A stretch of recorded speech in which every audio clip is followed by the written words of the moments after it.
মামলায় নাম থাকলেই পাইকারিভাবে কাউকে গ্রেফতার করা হবে না বলে জানিয়েছেন নবনিযুক্ত আইজিপি বাহারুল আলম।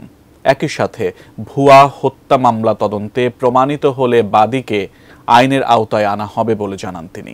বলেন, পুলিশ আগের মতো মারণাস্ত্র ব্যবহার করবে কিনা সে বিষয়েও নতুন করে ভাবার সময় এসেছে। সকালে পুলিশ সদর দপ্তরের সংবাদ সম্মেলনে আইজিপি বলেন, নিরপেক্ষ নির্বাচন করার পূর্ণ সক্ষমতা বর্তমান পুলিশের রয়েছে।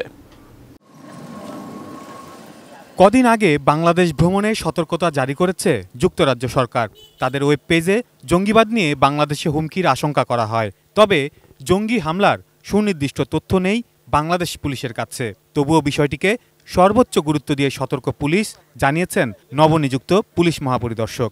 তাদের ইন্টেলিজেন্স আমরা মনে করি আমাদের চেয়ে ভালো, সেজন্য আমরা ওটাকে গুরুত্ব দিচ্ছি, কিন্তু এর উপরে আমরা কিন্তু সজাগ আছি।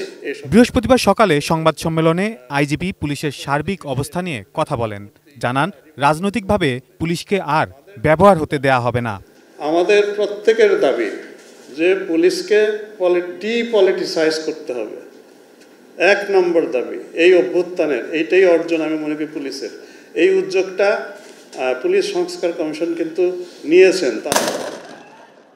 এলো ভিশন মুশকিল আসান অফার। যে কোনো ব্র্যান্ডের পুরনো ফ্রিজ নিয়ে চলে আসুন ভিশন শোরুমে আর নিয়ে যান নতুন ভিশন ফ্রিজ 20% পর্যন্ত ছাড়। জুলাই আগস্ট অভ্যুত্থানে পুলিশ কেন মরণাস্ত্র ব্যবহার করেছে এমন প্রশ্নে আইজিপি বলেন, সময় এসেছে পরিস্থিতি পুনর্বিবেচনা করে সুষ্ঠু অস্ত্র নীতিমালা তৈরি করার। মূল কাজ আমার যেখানে জীবন রক্ষা করা, সেখানে তার আর্মামেন্টোরিয়াম কীরকম হবে আমার মনে হয় যে উই শুড ডিসাইড নাও। আমার বিশ্বাস পুলিশ সংস্কার কমিশনের টিওয়ারে এটা আছে এবং ওনারা আমাদের কাছ থেকে টাইম টু টাইম তথ্য এবং তথ্য চাচ্ছেন, আমরা দিচ্ছি। আমার বিশ্বাস একটা সুষ্ঠু অস্ত্র নীতিমালা হবে পুলিশের জন্য। কতজন পুলিশ সরাসরি ছাত্র জনতার বিপক্ষে থেকে গুলি চালিয়েছে এর সঠিক পরিসংখ্যান পুলিশের কাছে না থাকলেও যারা গুলি চালিয়েছে আর যারা সরাসরি হত্যার নির্দেশ দিয়েছেন তাদের কেউই দায় এড়াতে পারবেন না বলে জানান আইজিপি।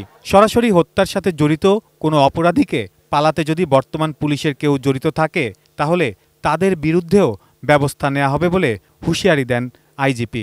কেউই দায় এড়াতে পারবেন না।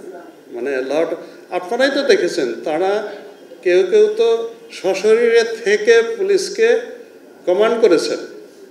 তাহলে কিভাবে আপনি বলবেন যে কোনো দায় নাই? অবশ্যই আছে, কিন্তু আমার কথা হচ্ছে যে আইনগত প্রক্রিয়ায় সাক্ষ্য প্রমাণ দিয়ে আমাকে একেবারে দেখাতে হবে। মিথ্যা মামলা দিয়ে অনেক নিরীহ লোককে আসামি করে বাণিজ্য হচ্ছে স্বীকার করে আইজিপি বলেন, এসব মামলা তদন্তে অভিজ্ঞ সাবেক ও বর্তমান সদস্যদের নিয়ে গঠন করা হয়েছে 8টি মেন্টরিং টিম। অবশ্যই যিনি নিরীহ তিনি বাদ যাবেন এবং তাকে গ্রেফতার করার জন্য আমরা তার পিছনে ধাওয়া করব না। Saiful Jewel, ATN news, Dhaka.